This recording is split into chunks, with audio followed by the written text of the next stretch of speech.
خالق کائنات کی حمد و ثنا کہ جو مالک بھی ہے، خالق بھی ہے، رازق بھی ہے، جس کا در صبح و شام ہر انسان کے لیے، ہر فرد و بشر کے لیے کھلا ہے۔ لاکھوں کروڑوں درود و سلام امام الانبیاء والمرسلین امام اعظم جناب محمد کریم علیہ تحیت و تسلیم پر رحمت و مغفرت کی دعا صحابہ کرام، تابعین عظام، ائمہ مجتہدین اور تمام مرحومین مسلمین کے لیے، پوری انسانیت کے لیے امن، ایمان اور ہدایت کی دعا کے بعد مالک کا احسان ہے، اس رحیم و کریم رب نے ہم سب کو اپنے گھر میں آنے کی توفیق عطا فرمائی ہے، اور پہلے آنے والوں کے لیے جو خوشخبری کریم آقا علیہ الصلوۃ والسلام نے کہی ہے، اللہ ہم سب کے حق میں قبول فرمائے۔ پچھلے خطبہ جمعہ میں ہم بات کر رہے تھے بیٹی کے حوالہ سے کہ بیٹیوں کو عرب میں بوجھ سمجھا جاتا تھا، عرب میں نہیں عجم میں بھی بوجھ سمجھا جاتا تھا، اسے ہم دور جاہلیت کہتے تھے کہ بیٹی ہو گئی، جس طرح میں نے پچھلے جمعہ میں آپ کے سامنے بات کی، اذا بشر احدهم بالانثى ظل وجهه وهو کظیم، جب کوئی آ کے بتاتا کہ تیرے ہاں بیٹی پیدا ہوئی ہے تو اس کے چہرے کا رنگ بدل جاتا کہ یہ کیا ہوا، اب لوگوں سے چھپ رہا ہے اور سوچ رہا ہوتا تھا کہ استغفر اللہ، یہ جو مجھ پر ذلت آ گئی ہے، اس ذلت کے ساتھ زندگی گزاروں یا اس بچی کو مٹی میں دفن کر دوں۔ یہ کیفیت تھی جب رسول اللہ صلی اللہ علیہ وسلم نے پھر لوگوں کو بتایا، سمجھایا کہ یہ اللہ تعالیٰ کا انتخاب ہے، تمہارا نہیں ہے، تم ان کی پرورش کرو، ان کی دیکھ بھال کرو، ان کی ضروریات کا خیال رکھو اور اللہ سے جنت حاصل کرو، اللہ سے جنت حاصل کرو۔ اور آقا کریم علیہ السلام نے فرمایا کہ تحفے بچوں میں ایک جیسا سلوک کرنا چاہیے، آپ کا بیٹا ہے، بیٹی ہے، آپ کا رویہ، آپ کا سلوک ایک جیسا ہونا چاہیے۔ یہ نہیں ہے کہ بیٹا ہو گیا تو اس کے ساتھ سلوک کچھ اور ہو، بیٹی پیدا ہو گئی تو اس کے ساتھ سلوک کچھ اور ہو، ہاں یہ بچہ تو کل کو کما کے دے گا، بچی پر تو خرچہ کرنا پڑے گا۔ یہ غلط رویے ہے، یہ غلط تقسیم ہے۔ اور میں نے صحیح سنن البہقی کی میں نے ایک روایت بھی آپ کے سامنے پڑھی تھی، آقا کہتے ہیں اولاد کے درمیان عدل کرو، اور اگر میں، یعنی آقا کہتے ہیں مجھ کو اختیار ہوتا کہ میں تحفہ دینے میں، ہدیہ دینے میں کسی کو فضیلت دیتا تو میں بیٹیوں کو فضیلت عطا کرتا۔ یہ رسول اللہ صلی اللہ علیہ وسلم کا فرمان ہے، لیکن معاشرہ ہمارا پھر اسی تنگی کی طرف، اسی غلطی کی طرف، آج بھی ہم بیٹا پیدا ہو جائے تو مٹھائیاں بانٹتے ہیں، اور بیٹی پیدا ہو جائے تو اس کا کیا دینا، کسی کو رہنے، بیٹی تو ہوئی ہے۔ یہ رویے غلط ہمارے، اور اس میں سب سے بڑھ کر ہمارے دلوں کی خرابی ہے کہ ہمارے دلوں میں وہ نور ایمان نہیں آ سکا ابھی۔ جو ابھی میں نے آیہ مبارکہ پڑھی، اللہ تعالیٰ فرماتے ہیں افمن شرح اللہ صدرہ للاسلام فہو علی نور من ربہ، جس کے سینے کو اللہ اسلام کے لیے کھول دیتے ہیں وہ اللہ کی طرف سے ایک روشنی اس کو میسر آ جاتی ہے، نور میسر آ جاتا ہے۔ جو انسان جس کے سینے کو اللہ اسلام کے لیے کھول دے، تو دلوں کے لیے اللہ تعالیٰ سے دعا کرتے رہنا چاہیے کہ اللہ ہمارے دلوں میں نور دے دے، ایمان دے دے، ہمارے سینوں کو اسلام کے لیے کھول دے۔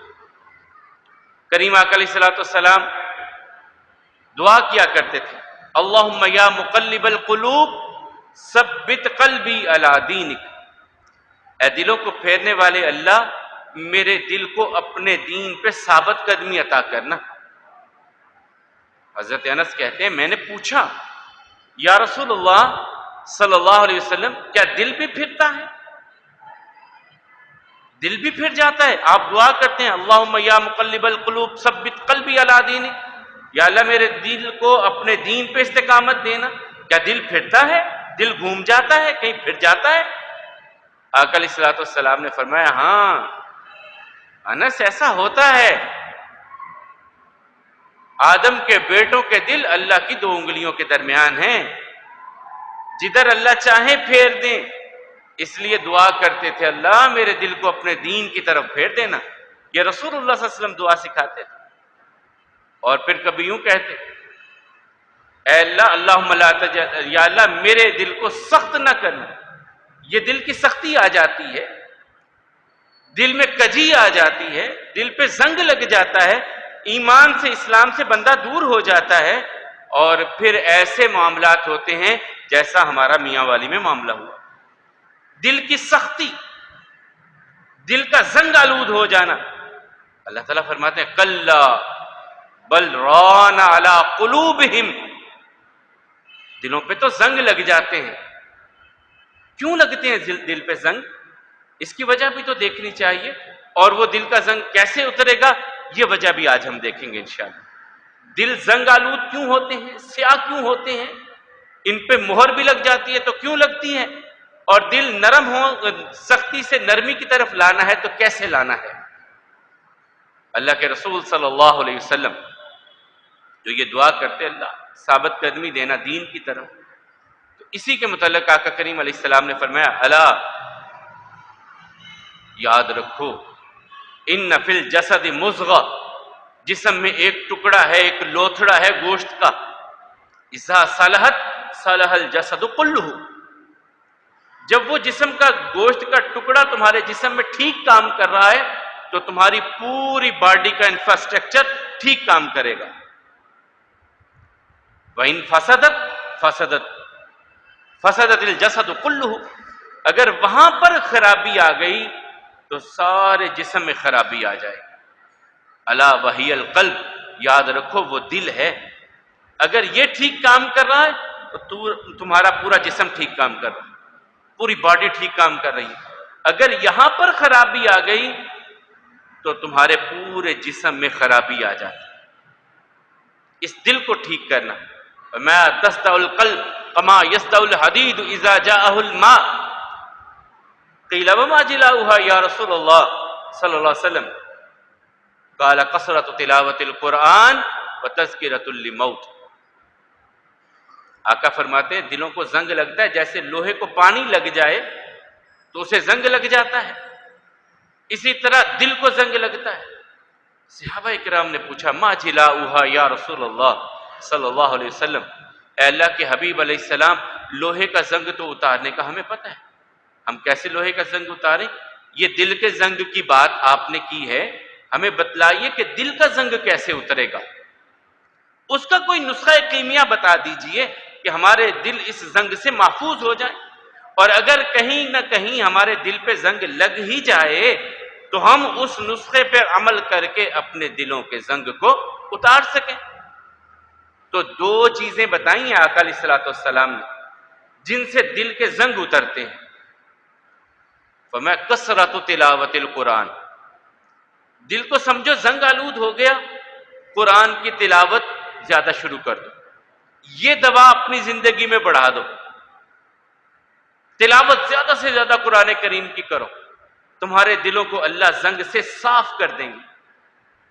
لیکن ناکامی ہماری، وائے ناکامی متائے کارواں جاتا رہا، کارواں کے دل سے احساس زیاں جاتا رہا، ہمارے دل سے بھی یہ متاع جو تھی ہماری کہ ہمارے دل دھڑکتے تھے قرآن کے ساتھ، کبھی وہ ویسا نہیں رہے، وہ قرآن کی تلاوت ویسی نہیں رہی جیسی ہونی چاہیے تھی، دل تو پھر مردہ ہونے ہی ہیں، دلوں پہ تو زنگ لگنا ہی ہے جب قرآن کی تلاوت ہماری زندگی میں نہیں ہے۔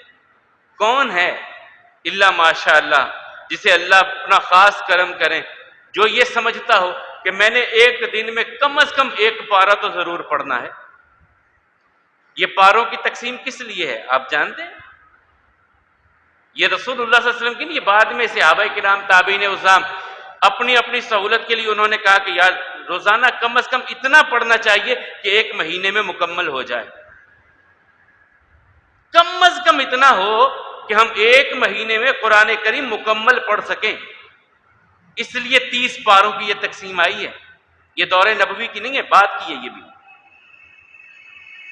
کچھ نے اس سے بڑھ کر کیا کہ نہیں یار یہ تو کم پڑھ رہے ہیں، ہمیں اس سے زیادہ پڑھنا چاہیے، تو وہ 7 منزلیں جو مقرر کی گئی ہیں، 7 منزلیں اسی لیے بنائی گئی ہیں کہ ایک دن میں 1 منزل پڑھ لو، 7 دن میں 1 ہفتے میں قرآن کریم مکمل ہونا چاہیے، یہ روٹین تھی۔ اور صحابہ کرام کی آپ زندگیوں کو کنگھال جائیے، آپ کو کمزور سے کمزور بھی جو ملے گا کم از کم مہینے میں 1 بار قرآن کریم مکمل کرنے والا، زندگی کی روٹین تھی۔ اور ایک پارے میں تقریباً 16 کے قریب رکوع ہوتے، تھوڑے کم تھوڑے زیادہ، آخر پہ آ کے چلے زیادہ ہو جاتے ہیں۔ اگر ہم ہر نماز کے بعد 2 رکوع کی تلاوت اپنی زندگی کا معمول بنا لیں تو 1 پارہ پڑھنا مشکل ہی کوئی نہیں ہے ہمارے لیے۔ روزانہ نماز کے بعد 10 منٹ 15 منٹ نکالیں، 2 رکوع پڑھ لیں، ہر نماز کے بعد 5 نمازیں 10 رکوع تو آپ کے یہی پونے پارے کے قریب آپ ڈیلی ایسے پڑھ سکتے ہیں۔ اور کبھی میں جو اکثر کہتا ہوں کہ ہمارے گھروں میں روٹین ہوتی تھی، خواتین اٹھتی تو سب سے پہلا کام قرآن کریم کی تلاوت کا، پھر کوئی اور کام، بچوں سے ناراض ہوتی ہو تو نے قرآن ہی نہیں پڑھا، آج تیری صبح کیسی ہو گئی، تیری زندگی کا آغاز، دن کا آغاز ہوا اور تو نے قرآن کریم پڑھا ہی نہیں۔ آج ہماری زندگیوں میں ہے ہی نہیں، کبھی کہیں کوئی جا کر کے 1-2 آیات پڑھ لی، کہیں پڑھی دیکھا، مشکل ہو گیا ہمارے لیے۔ عبداللہ بن عمر بن عاص رضی اللہ عنہما، حضرت عمر بن عاص کے بیٹے ہیں، بڑی چھوٹی عمر ہے اور انہیں شوق بڑا ہے دین کا۔ رسول اللہ صلی اللہ علیہ وسلم کی سب سے پہلے احادیث مبارکہ کو لکھنے والے یہ عبداللہ بن عمر بن عاص ہیں۔ یہ ان کا ایسا شوق ہوتا تھا دین پہ عمل کرنے کا، یہ کوشش کرتے ایک رات میں، ایک دن میں مکمل قرآن کریم پڑھ۔ آقا علیہ الصلوۃ والسلام کو پتہ چلا تو کہا عبداللہ ابھی تو تیری بہت چھوٹی عمر ہے، بڑھاپے میں جا کر کے مشکل ہو جائے گی، کم پڑھا کر، 7 دن میں مکمل۔ نہیں یا رسول اللہ صلی اللہ علیہ وسلم مجھے اجازت دیں، مہربانی کیجئے مجھ پر کہ میں اس سے زیادہ پڑھنا چاہتا ہوں۔ آپ کہتے ہیں ہفتے میں مکمل کیا کر، میں تو اس سے زیادہ قرآن پڑھنا چاہتا ہوں۔ کہا اچھا 3 دن میں پڑھ لیا کر، تو 10 پارے روزانہ کے پڑھ لیا کر، اتنا کر لے۔ لیکن ان کے دل میں ابھی شوق مچل رہا ہے کہ نہیں میں اس سے زیادہ پڑھنا چاہتا ہوں۔ کاش یہ شوق میرے اور آپ کے دل میں آ جائے کہ ہم بھی قرآن زیادہ پڑھیں، ہم بھی ہماری زندگیوں میں۔ تو آقا علیہ الصلوۃ والسلام نے دل کا زنگ اترنے کی پہلی چیز کیا بتائی، نسخہ کیا بتایا؟ کثرت تلاوت القرآن۔ دل پہ زنگ لگ جائے، دل مردہ ہونے لگے تو کوشش کر لو قرآن کی تلاوت کثرت سے کرنے لگ جاؤ، زیادہ قرآن پڑھنے لگ جاؤ، تمہارے دل کے زنگ اتر جائیں گے۔ اور دوسرا بتایا وَتَذْكِرَةٌ لِلْمَوْتِ، یہ بھی عمل بڑا مشکل ہے۔ جب سمجھو کہ دل مردہ ہونے لگا ہے، اپنی موت کو یاد کرو، یہ کام بھی بڑا مشکل ہے۔ ہم بہت بڑے پلانر ہیں، اپنی زندگی کا ایسے پلان کرتے ہیں، اس ہفتے یہ کرنا ہے، اگلے ہفتے یہ کرنا ہے، اس سے اگلے ہفتے یہ، اگلے مہینے یہ، اگلے مہینے یہ، اگلے سال یہ، پوری زندگی کا ایک ذائچہ، ایک نقشہ بنا کر کے ہم اپنے سامنے رکھتے ہیں کہ میں نے یہ کچھ کرنا ہے۔ لیکن اس سارے پروگرام میں اپنی موت نہیں ہماری ہوتی۔ اپنی موت کے بارے میں ہم انسان سوچتا کہتا نہیں یار یہ ممکن نہیں ہے۔ ایک جھرجھری سی لیتا ہے، آنکھوں کو یوں بند کرتا ہے، تھوڑی سی کپ کپی آتی ہے، نہیں یار ابھی میری موت کہاں، بلاتا ہے، بلانے کی کوشش کرتا ہے، اور پھر جب کبھی کسی کو دیکھتا ہے چلا گیا تو کہتا ہے نہیں ابھی تو اس کا وقت آیا تھا، میں تو نہیں ہوں نا۔ وے بلے آسا مرنا نائی، گور پیا کوئی ہور، میں نے کب بننا ہے، وہ تو کوئی اور چلا گیا، اس کا وقت ہے، میں نے کب جانا ہے۔ آقا کہتے ہیں جب تم سمجھو کہ تمہارے دل پہ زنگ لگ گیا ہے نا تو پھر اپنی موت کو یاد کیا کرو۔ اسی لیے فرمایا انی نہیتکم عن زیارت القبور فزوروها فانها تذکر الموت، میں نے تمہیں روک دیا تھا، منع کیا تھا قبرستان نہ جایا کرو، اب میں تم کو اجازت دیتا ہوں جایا کرو، وہاں پر جا کر تمہیں اپنی موت یاد آئے گی کہ کتنے کتنے بڑے دانا، دانشور، علم و فضل والے، مال والے، دولت والے حکمراں آج سب کے سب تہے خاک چلے گئے، وہ مٹی میں سما گئے، ہم نے بھی اسی مٹی میں آ کے سمانا ہے۔ تمہیں اپنی موت یاد آئے گی تو تمہارے لیے زندگی گزارنا آسان، مشکلات سے نکلنا آسان ہو جائے گا، دل کا زنگ اتر جائے گا۔ آقا کہتے ہیں دل کا زنگ اتر جائے گا۔ الا یصدع القلب کما یصدع الحدید اذا جاءہ الماء، دل کو زنگ لگتا ہے تو فرمایا کیسے اترے گا یا رسول اللہ صلی اللہ علیہ وسلم؟ فرمایا کثرت تلاوت القرآن و تذکرۃ للموت، موت کو یاد کیا کرو، قرآن کی تلاوت کثرت سے کرو، تمہارے دل نرم ہو جائیں گے۔ اور بھی کچھ نسخہ حضرت ابو درداء رضی اللہ تعالیٰ عنہ کہتے ہیں ہم نے ایک بار پوچھا تھا یا رسول اللہ صلی اللہ علیہ وسلم دل سخت، ایک بار ایسے ہی ہوا نا، آقا بیٹھے ہوئے ہیں، صحابہ کرام بیٹھے ہیں، اقرع بن حابس التمیمی رضی اللہ تعالیٰ عنہ کہتے ہیں میں بھی بیٹھا تھا، حضرت حسن رضی اللہ تعالیٰ عنہ آئے، رسول اللہ صلی اللہ علیہ وسلم نے ان کو بوسہ لیا، ان کی گالوں پہ بوسہ لیا، چوما، ان کو اپنے پاس بٹھایا، گلے لگایا۔ تو اقرع بن حابس کہتے ہیں یا رسول اللہ صلی اللہ علیہ وسلم آپ بچوں کا بوسہ بھی لیتے ہیں؟ بڑی حیرانگی سے، آپ بچوں کو چومتے ہیں؟ ہاں، کہا میرے 10 بیٹے ہیں، میں نے آج تک اپنے کسی بیٹے کو پیار ایسے نہیں کیا جیسے آپ نے حسن کو پیار کیا رضی اللہ تعالیٰ۔ تو رسول اللہ صلی اللہ علیہ وسلم نے فرمایا یہ بچوں سے پیار کرنا تو دل کے نرم ہونے کی علامت ہے، یہ اللہ کی طرف سے رحمت کی علامت ہے، اللہ کی طرف سے رحمت کی علامت ہے، بچوں کو ایسے پیار کیا کرو، رسول اللہ صلی اللہ علیہ وسلم فرماتے ہیں۔ اور پھر ایک نسخہ اور بتایا کہ کبھی جب لگے کہ دل سخت ہے، دل میں نرمی نہیں ہے، تو آقا علیہ الصلوۃ والسلام فرماتے ہیں پھر ایسے کیا کرو جب کوئی یتیم نظر آئے تو اسے اپنے پاس بٹھا لیا کرو، کوئی یتیم نظر آئے نا کہ اس کا باپ نہیں ہے یا سر پہ، اسے اپنے پاس بٹھا لیا کرو، دست شفقت اس کے سر پہ رکھا کرو، اور اپنے دسترخوان پہ بٹھا کر کے اسے اپنے ساتھ کھانا کھلایا کرو، تمہارے دلوں کو اللہ نرم کر دیں گے۔ 3 چیزیں یہاں بتائیں آقا نے، 2 چیزیں پہلے میں نے بتا دی، قرآن کی کثرت سے تلاوت، موت کا تذکرہ، یہاں 3 چیزیں اور بتائیں دل کو نرم کرنے کے لیے۔ آقا علیہ الصلوۃ والسلام فرماتے ہیں کیا کرنا ہے آپ نے؟ یتیم کو اپنے پاس بٹھانا ہے، اسے اپنے کھانے میں شریک کرنا ہے، اور اس کے سر پہ دست شفقت رکھنا ہے، اس سے تمہارے دل نرم ہو جائیں گے، اس سے تمہارے دل نرم ہوں گے۔ یا رسول اللہ صلی اللہ علیہ وسلم اور کچھ؟ تو آقا علیہ الصلوۃ والسلام نے دل کی نرمی کے لیے امت کو بڑی بڑی خوبصورت تلقینیں کی۔ فرمایا جب کوئی بڑا نظر آ جائے تو احترام کر لینا اس کا، چھوٹا نظر آئے تو شفقت، اور شفقت کا ہی تو معاملہ تھا۔ حضرت جابر رضی اللہ تعالیٰ نے جو بیان کیا کہ ہم بچے گلیوں میں کھیلتے ہوتے، آقا علیہ الصلوۃ والسلام گلی میں داخل ہوتے، ہم بھاگتے کہ آقا آئے ہیں، سلام کہیں گے، آقا علیہ الصلوۃ والسلام سے ملیں گے، سلام کہیں گے، دعا ملے گی ہمیں۔ ہم جب بھاگ کے آقا کے پاس پہنچتے، آقا ہمیں خود سلام کہہ دیتے، یہ نہیں کہتے کہ بچے مجھ سے سلام لیں، آقا خود ہمیں السلام علیکم ورحمۃ اللہ کہہ دیتے۔ ہم پاس جاتے تو آقا یوں ایسے ہماری گالوں پہ ایسے ایسے کرتے۔ کیسے وہ خوش نصیب بچے ہوں گے کہ جن کو آقا ایسے پیار کرتے ہوں گے۔ کہا جب ہمیں ایسے ہاتھ لگاتے نا آقا ہماری گالوں پہ، سخت گرمی ہوتی لیکن آقا کے ہاتھوں کی ٹھنڈک ہمیں ایسے لگتی کہ کیا ہی کہنے، ہم بتا ہی نہیں سکتے۔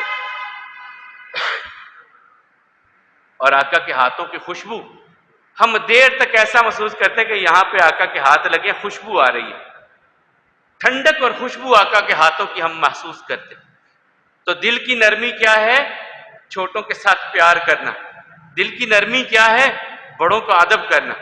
رسول اللہ صلی اللہ علیہ وسلم کی محفل میں ایک بوڑھا آدمی آ رہا، تو جب آنے لگا تو لوگ زیادہ تھے، تو وہاں رسول اللہ صلی اللہ علیہ وسلم فرمایا بھائی ایسا نہ کرو، راستہ دو، بڑے بزرگ ہیں، ان کا احترام کرو۔ اور ایسا ہی ایک بار ہوا جب مکہ میں بیت اللہ میں آقا بیٹھے ہیں، حضرت ابو بکر رضی اللہ تعالیٰ عنہ جب فتح مکہ والے دن حضرت ابو بکر اپنے گھر میں گئے، اپنے والد گرامی کو جا کر کے دین کی دعوت دی، ابا جان چھوڑ دیں آپ ضد، اسلام قبول کیجئے، دیکھیں اللہ تعالیٰ نے اسلام کو کتنی برکتیں عطا کی ہیں۔ سمجھا کر کے اپنے باپ کو دین قبول کروانے کے لیے حضرت ابو بکر لے کر کے آئے بیت اللہ میں۔ بہت بوڑھے ہو چکے تھے ان کے والد گرامی، بہت بوڑھے ہو چکے تھے. انہیں پکڑ کے جب لائے تو رسول اللہ صلی اللہ علیہ وسلم نے دیکھا، کہا ابو بکر کیوں زحمت دی ہے؟ مجھے کہتے میں چلا جاتا گھر میں. اگر آپ کے والد نے اسلام کو مجھے کہتے میں چلا جاتا. آپ نے اس عمر میں، اس کمزوری میں، اس بڑھاپے میں زحمت کیوں دی؟ کہا نہیں یا رسول اللہ صلی اللہ علیہ وسلم، پیاسے کو کنویں کے پاس آنا چاہیے، کنواں کیوں پیاسے کے پاس جائے؟ میرے باپ نے اسلام قبول کرنا ہے، انہیں آپ کے پاس آنا چاہیے. تو یہ ہے دل کی نرمی. اور دل سخت ہو جائیں، سخت ہونے کی وجوہات میں سے ایک بڑی وجہ کیا ہے؟ جب انسان کے اعمال گندے ہو جاتے ہیں. بل ران علی قلوبہم ما کانوا یکسبون. انسان کے دل سخت یوں اس لیے ہوتا ہے کہ اس کے اعمال غلط ہوتے ہیں، اعمال میں خرابی آتی ہے، دل سخت ہوتا ہے. خرابی کہاں کہاں آتی ہے؟ اللہ تعالیٰ کہتے ہیں تمہارے کرتوتوں کی وجہ سے میں تمہارے دلوں پہ زنگ لگا دیتا ہوں. اور آقا کریم علیہ السلام نے اس کی مثال بیان فرمائی، فرمایا بندہ غلط کام کرتا ہے، گناہ کرتا ہے، ایک وقت تک فرشتے رکے رہتے ہیں، نہیں لکھتے، شاید اسے حیا آ جائے یہ توبہ کر لے. کچھ لمحے فرشتے رکے رہتے ہیں کہ یہ بندہ شاید اسے خیال آ جائے کہ یہ مجھ سے غلطی ہو گئی ہے، گناہ ہو گیا ہے، توبہ کر لے، معافی مانگ لے، ہم نہ ہی لکھیں اس کے کھاتے میں اس گناہ کو. لیکن جب بندہ پھر بھی توبہ نہیں کرتا نا تو اس گناہ کو لکھ دیا جاتا ہے. اور بعض گناہ ایسے ہوتے ہیں کہ دل پہ ایک سیاہ نقطہ لگ جاتا ہے، نقطۃ السوداء علی قلبہ. آقا فرماتے ہیں اس کے دل پہ ایک سیاہ نقطہ لگ جاتا ہے، پھر گناہوں کی طرف بڑھتا جاتا ہے، بڑھتا جاتا ہے، معصیت کی طرف بڑھتا جاتا ہے، خیال نہیں کرتا، حیا نہیں کرتا، اللہ کے معاملات میں کی پرواہ نہیں کرتا. یہ نقطے بڑھتا جاتا ہے، بڑھتا جاتا ہے، بڑھتا جاتا ہے، دل سیاہ ہو جاتا ہے. یہ ایک نقطہ گناہ کی طرف بڑھا ہوا ایک قدم، پھر آگے بڑھتا بڑھتا بڑھتا بڑھتا اللہ تعالیٰ کہتے ہیں ہم شیطان اس کا دوست بن جاتا ہے، وہ اسے گناہوں پہ ورگلاتا جاتا ہے. یہ شیطان کے کہنے میں آتے آتے آتے اتنے گناہ کر لیتا ہے کہ اس کا دل سیاہ ہو جاتا ہے. اور بعض اوقات اس کنڈیشن میں چلا جاتا ہے کہ اعلان ہوتا ہے ختم اللہ علی قلوبہم وعلی سمعہم وعلی ابصارہم غشاوہ ولہم عذاب علیم. ایسوں کے لیے تو دردناک عذاب ہے.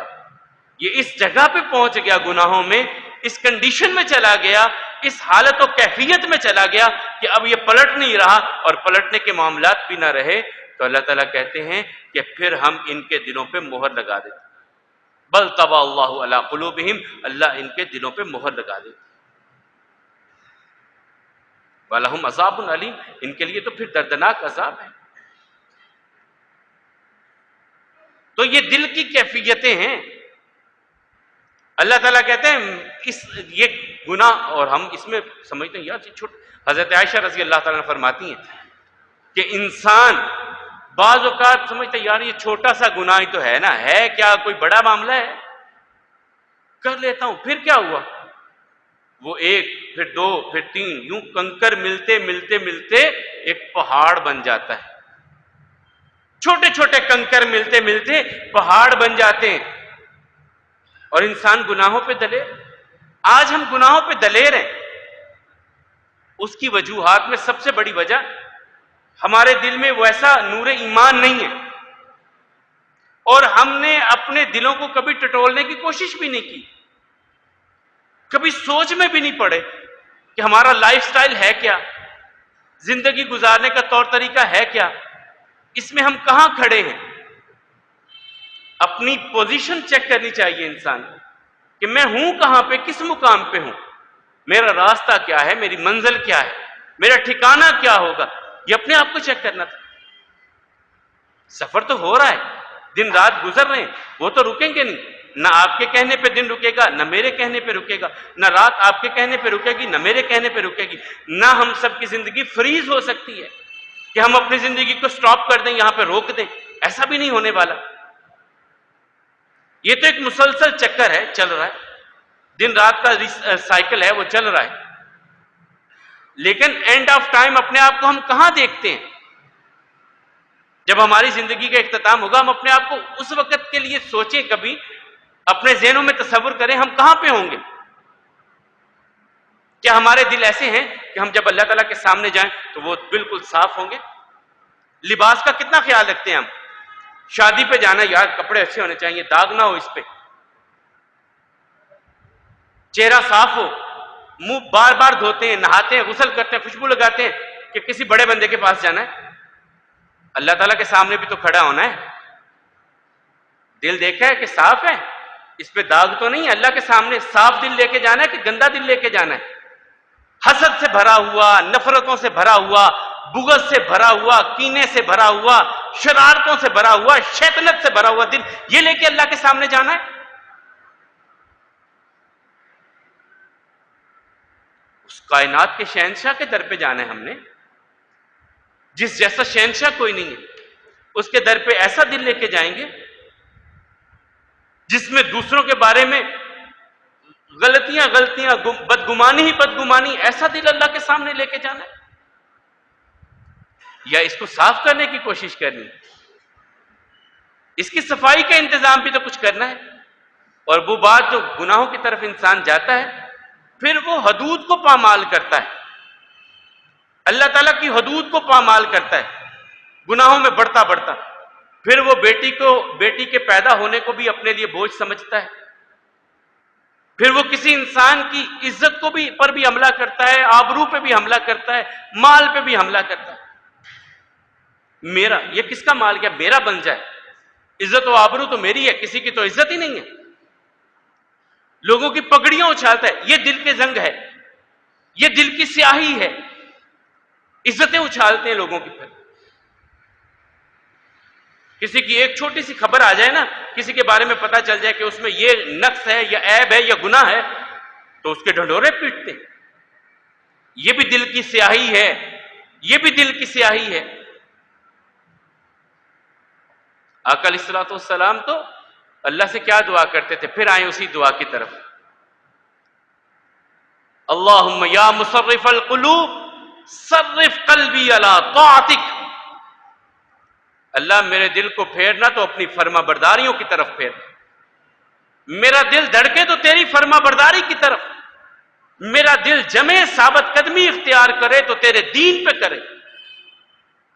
اللہم یا مقلب القلوب ثبت قلبی علی دین، اپنے دل دین پہ۔ اور آقا دعا کیا کرتے تھے، اللہم انی عبدک وابن عبدک وابن امتک ناسیتی بیدک ماض فی حکمک عدل فی قضاؤک اللہم انی اسألک بکل اسم هو لک سمیتہا علی نفسک او انزلتہ فی کتابک او علمتہ احدا من خلقک او استأثرت به فی علمک الغیب عندک ان تجعل القرآن ربیع قلبی ونور صدری وذہاب ہمی وجلاء حزنی۔ اللہم انی عبدک، یا اللہ میں تیرا بندہ ہوں، میں تیرا غلام ہوں، وابن عبدک، میرا باپ بھی تیرا غلام۔ اللہم انی عبدک، یا اللہ میں تیرا بندہ ہوں، تیرا غلام ہوں، وابن عبدک، اور تیرے غلام کا بیٹا ہوں، وابن امتک، اور میری ماں بھی تیری غلام، میرا باپ بھی تیرا غلام، میں بھی تیرا غلام۔ ناصیتی بیدک، یا اللہ یہ میری پیشانی تیرے ہاتھ میں ہے، ماضٍ فی حکمک، اس پوری باڈی پہ حکم چلتا ہے تو اللہ تیرا چلتا ہے، عدل فی قضاؤک، جو بھی تیرا فیصلہ میرے بارے میں ہے دوسروں کے بارے میں ہے وہ عدل پہ مبنی ہے، اللہ تو کسی پہ ظلم نہیں کرتا۔ اللہم انی اسألک بکل اسم هو لک، یا اللہ میں تیرے ہر نام کے واسطے سے تجھ سے سوال کرتا ہوں، مانگتا ہوں۔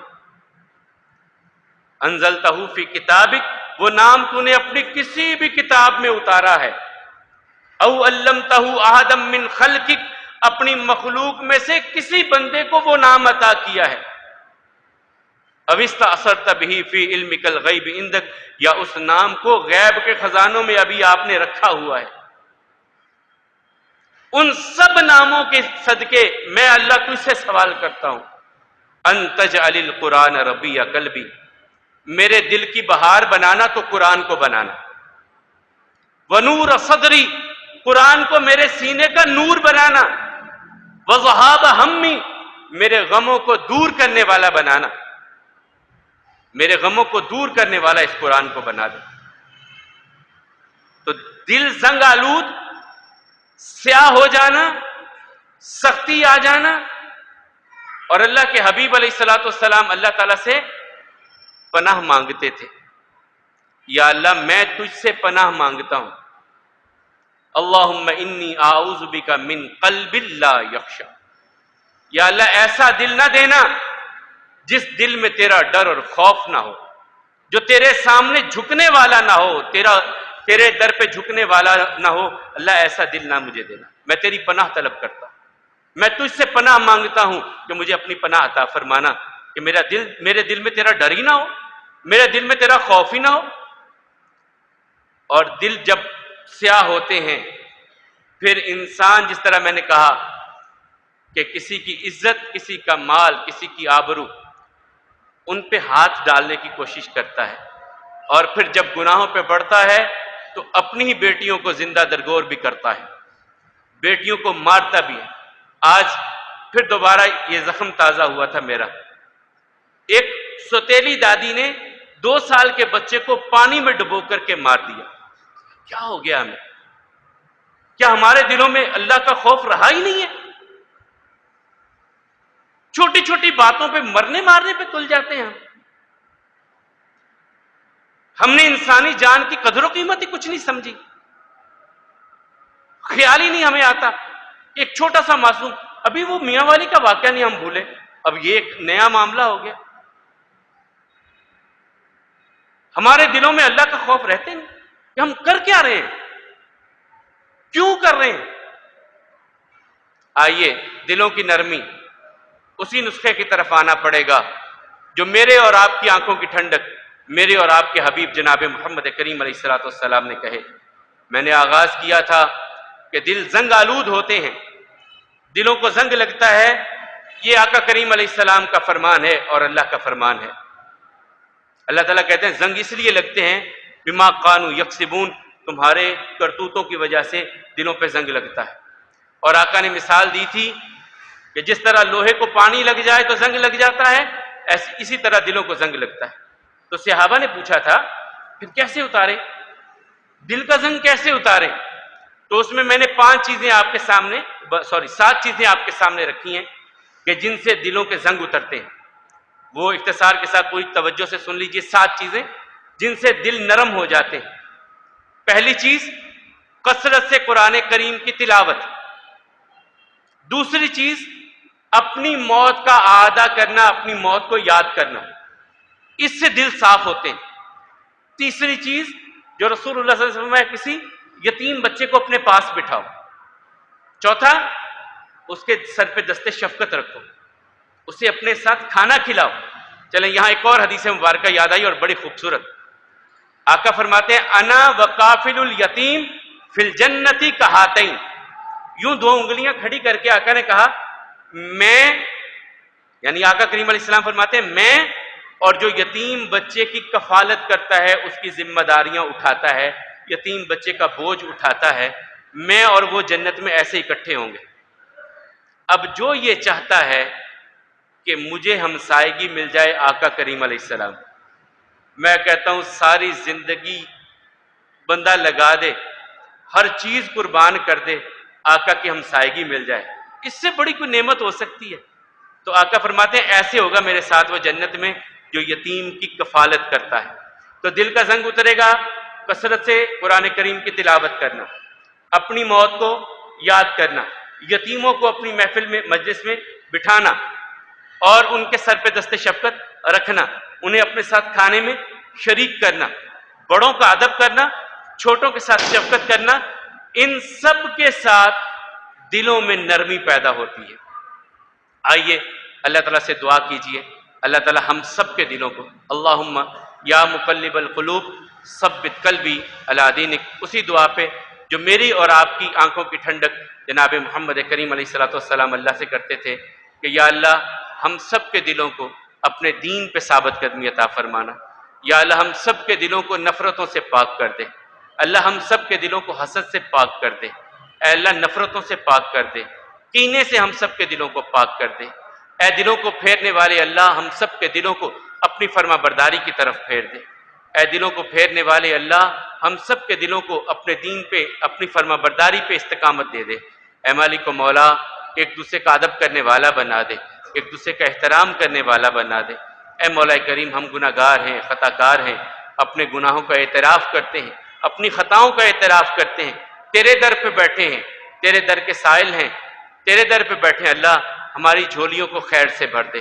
اے مالک ہماری جھولیوں کو خیر سے بھر دے، اے مالک و مولا جب تیرے در پہ آئیں تو ہمارے دل صاف منقع مصفہ ہوں، اس طرح ہم سب کو زندگی گزارنے کی توفیق عطا فرما، اے مالک و مولا ہمارے دلوں میں اپنا ہی ڈر اور اپنا ہی خوف رکھنا، دنیا سے ہم سب کو بے نیاز کر دے، اے حاجتوں کو پورے کرنے والے اللہ ہم سب کی نیک حاجات کو پورا فرما، ہم سب کی نیک خواہشات کو پورا فرما، ہم سب کی نیک تمناؤں کو پورا فرما، ایک دوسرے کا ادب کرنے والا بنا دے، ایک دوسرے کا احترام کرنے والا بنا دے، بچوں کے ساتھ شفقت کرنے والا بنا دے، بڑوں کا ادب کرنے والا ہم سب کو بنا دے، اے مولا کریم ہم سب کو اپنے در پہ جھکنے والا بنا، نمازی بنا دے، اللہ ہم سب کو نمازی بنا دے، اے اللہ سجدوں کی توفیق عطا فرما، اپنے در پہ قیام کی توفیق عطا فرما، اے اللہ قرآن کو ہمارے سینوں کی بہار بنا، ہمارے دلوں کی بہار بنا، ہمارے سینوں کو قرآن کے لیے کھول دے، رات کی تنہائیوں میں قرآن کی تلاوت کرنے والا بنا،